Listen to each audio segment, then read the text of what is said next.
Muy buenos días, mi nombre es Carlos Alberto Jiménez Fernández, soy médico pediatra neonatólogo, profesor auxiliar de la Universidad del Valle y médico del Hospital Universitario del Valle.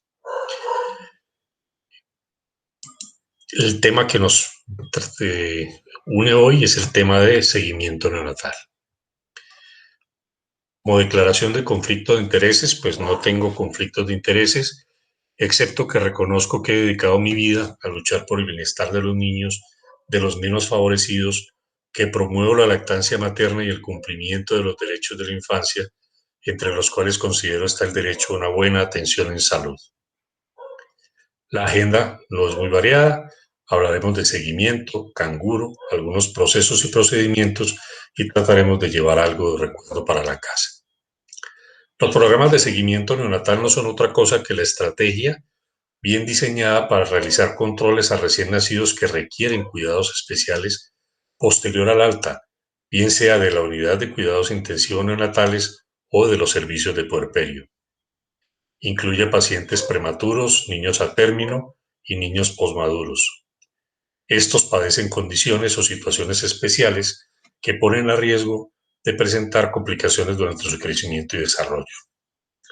Como cualquier programa de seguimiento o cualquier programa de PIP, incluye las medidas generales que cualquier programa tiene, tales como vigilar la antropometría, la vacunación, la alimentación y los cuidados básicos. Y adicional, incluye estrategias especiales para evaluar el riesgo específico que tienen estos pacientes. Funcionan acoplados a las unidades neonatales, funcionan acoplados al sistema de salud y a los aseguradores del riesgo en pro del beneficio del paciente y de la sociedad. Estas son imágenes de nuestro programa Canguro con el permiso de las personas que se encuentran allí. Se siguen los lineamientos técnicos para la implementación de los programas Madre Canguro. El programa Madre Canguro es probablemente el programa de seguimiento más exitoso, que tiene más nivel de evidencia probada y el que nos ha llevado a beneficiar a tantos niños en la República de Colombia y en el mundo entero. Como consideraciones generales, recordemos que en el año se mueren alrededor de 15 niños en el mundo, 3/4 partes de ellos en el primer año de vida y de esos 3/4 partes aproximadamente en el primer mes de vida. Y aunque el objetivo número 4 del milenio consistía en disminuir esta mortalidad, todavía hay mucho por hacer en el periodo neonatal. Recordar que los niños nacidos antes del término o aquellos de peso bajo al nacer tienen riesgos más elevados de presentar enfermedad, de presentar muerte, alteraciones del crecimiento, el desarrollo y aparición de enfermedades crónicas. ¿Cómo proponemos entonces disminuir la mortalidad? Se propone hacer un adecuado control prenatal, nutrir adecuadamente a esa madre y por ende al bebé, desarrollar programas madre canguro y de seguimiento neonatal, propender por la lactancia materna exclusiva y desarrollar más bancos de leche humana que mejoren la disponibilidad de leche materna para nuestros niños. El programa Canguro es orgullosamente colombiano, como algunos de nuestros ciclistas, como nuestros futbolistas, a pesar de sus resultados recientes, y es un programa que aparece como la alternativa más importante para el cuidado de los niños prematuros. Tiene 4 pilares de los cuales no nos podemos salir. Son contacto piel a piel, temprano, continuo y prolongado entre la mamá y el recién nacido, la lactancia materna exclusiva, el egreso temprano de la UCI neonatal, que es muy necesario en nuestro medio, y el seguimiento seguro, cercano y tranquilo en casa. Como evidencia científica, hay mucha evidencia científica sobre este programa, pero la más clara, la más relevante es la que vamos a mencionar. Mejora el pronóstico neonatal porque mantiene la temperatura del niño y otros signos vitales dentro de lo esperado. Disminuye la morbilidad y la mortalidad de los niños de bajo peso al nacer. Aumenta la adherencia a la lactancia materna y por eso es uno de sus pilares. Genera estabilidad cardiorrespiratoria. Mejora la respuesta a los estímulos dolorosos. Disminuye el riesgo de sepsis, hipotermia, hipoglicemia y rehospitalizaciones e incrementa la regulación psicológica del recién nacido. Así estábamos en el 2004, cuando la Academia Americana de Pediatría creó el grupo de seguimiento adscrito al grupo del feto y el neonato.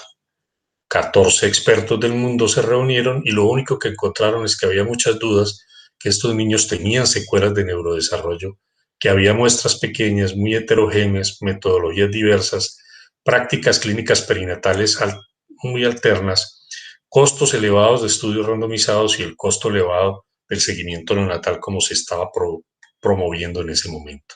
Y es ahí donde se encuentra el programa Madre Canguro como la gran alternativa. Esta diapositiva, adrede y legible, lo único que busca mostrar es que hay una cantidad de patologías y de condiciones que nos obligan a poner los niños en seguimiento, dentro de las cuales solamente estas dos primeras se refieren al peso. Entonces, actualmente deben ir a programas canguro y programas de seguimiento neonatal todos aquellos prematuros menores de 37 semanas de edad gestacional y todos recién nacidos de peso menor a 2.500 gramos al nacer. En la República de Colombia, en el año 2018-2019, se generó la resolución 3280 que cambia completamente el modelo de atención en salud en Colombia y muestra que todo aquel niño de bajo peso al nacer, menor de 2.500 gramos, deberá ir a programas de seguimiento bajo los lineamientos del programa Canguro vigentes. Y dice que a esos programas Canguro o seguimiento se definen los niños de riesgo que deben ir, que además de los prematuros y de los de bajo peso al nacer, están los niños con anomalías congénitas, hospitalizaciones mayores a 7 días, patologías perinatales o neonatales significativas, como por ejemplo la asfixia o las convulsiones, condiciones crónicas neurológicas, cardiovasculares, respiratorias, metabólicas u otras, todo tipo de discapacidad, niños con problemas del desarrollo, hijos de madre con sospecha de depresión postparto, hijo de madre con infección perinatal por virus, especialmente Toxoplasma rueola, o por bacterias como la sífilis, o virus como el Zika, el VIH o el herpes y otros que ya conocemos. Hijos de madres que tienen complicaciones durante la gestación que dejaron repercusiones en el bebé. Niños con tamizajes positivos, por ejemplo, para hipotiroidismo, para hipoacusia, problemas visuales. Niños con problemas genéticos. Niños que necesitan tratamiento para enfermedades crónicas. Niños de enfermedades crónicas. Niños que tienen enfermedades catastróficas. Niños con antecedentes de hospitalizaciones recurrentes. Hijo de padres, especialmente madre con consumo de sustancias psicoactivas.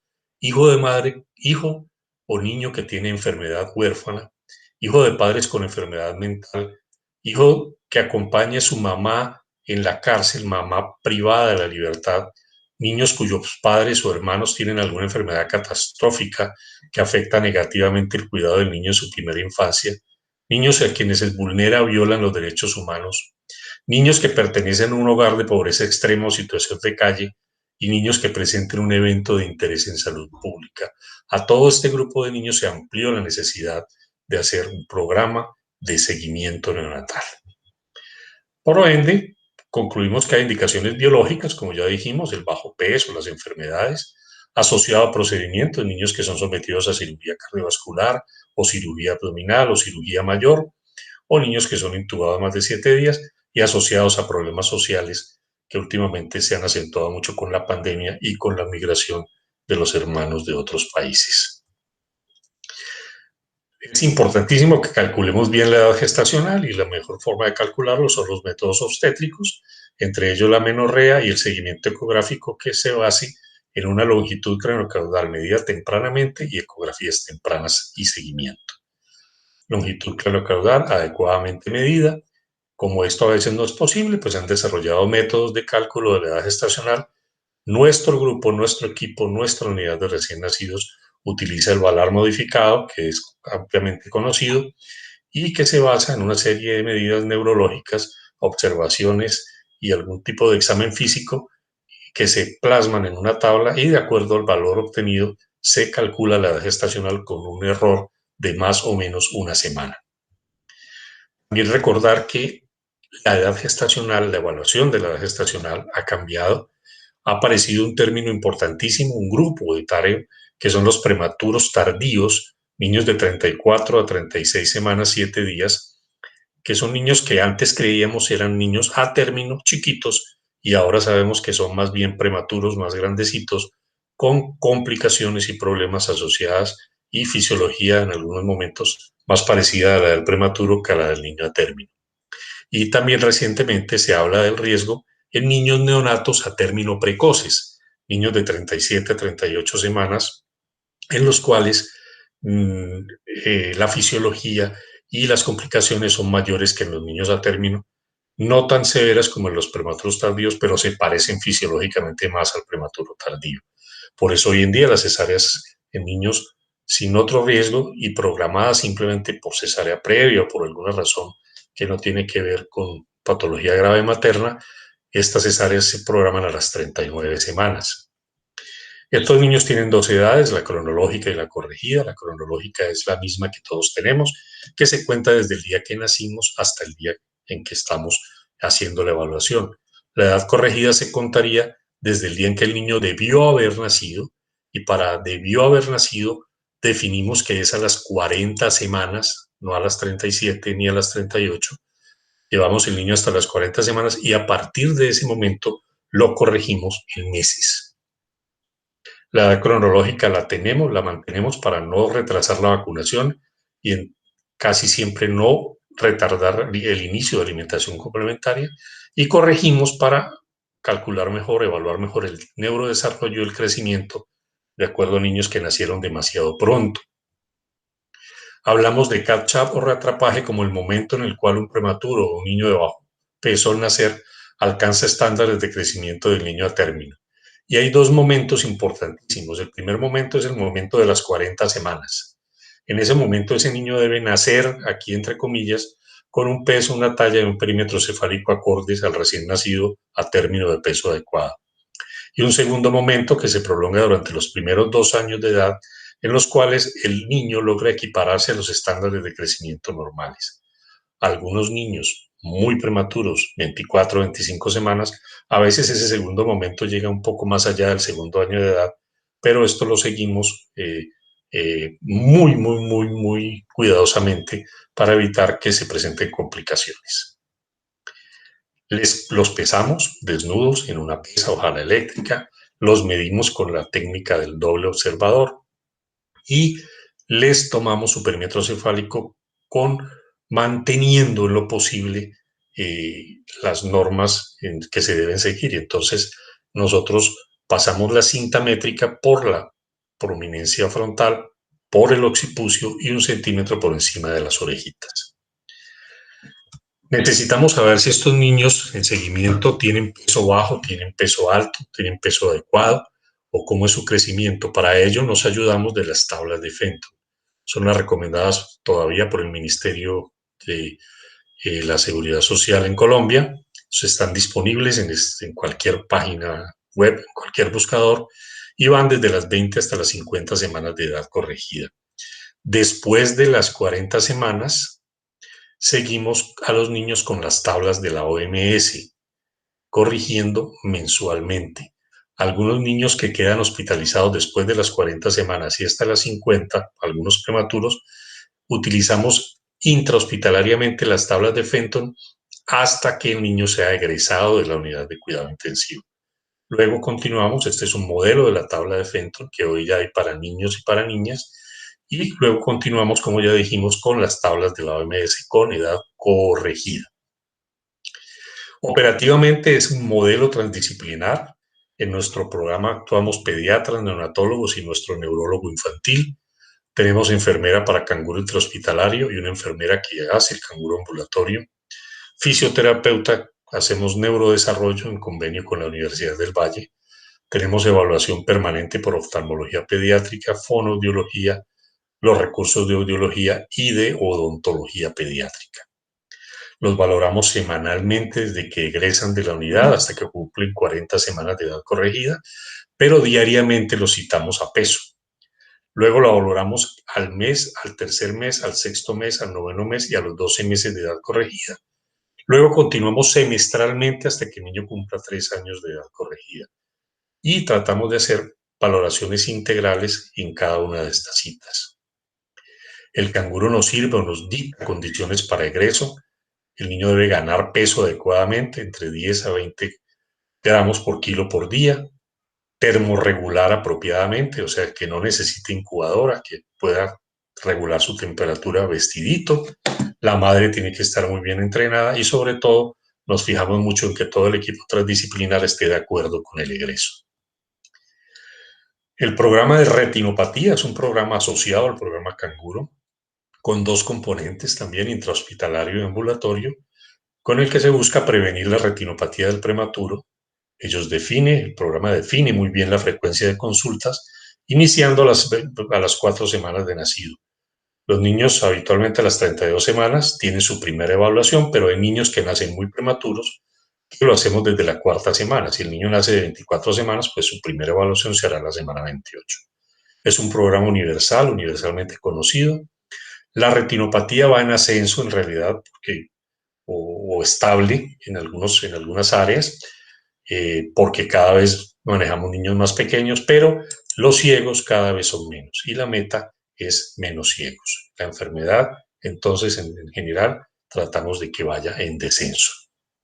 Hoy en Colombia el tamizaje auditivo por ley es universal, busca prevenir hipoacusia y sordera y por ende prevenir discapacidad.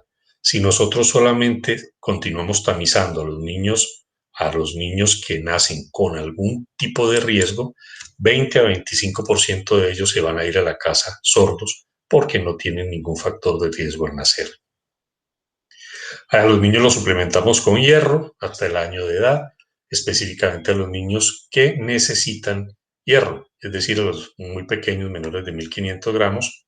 Si han sido transfundidos, esperamos entre 3 y 4 semanas, más 4 que 3, antes de iniciar el suplemento de hierro.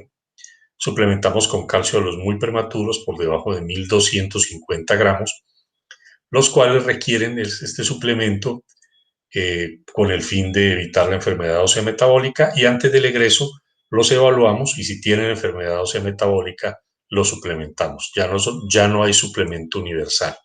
Suplementamos con vitamina D3 a los que lo requieran, medicamentos forma o norma o medicamentos que todos deben recibir no existen. Esto es se individualiza, tampoco existe un nivel mágico de hemoglobina para dar egreso, ni tampoco un peso mágico para dar egreso a estos bebés.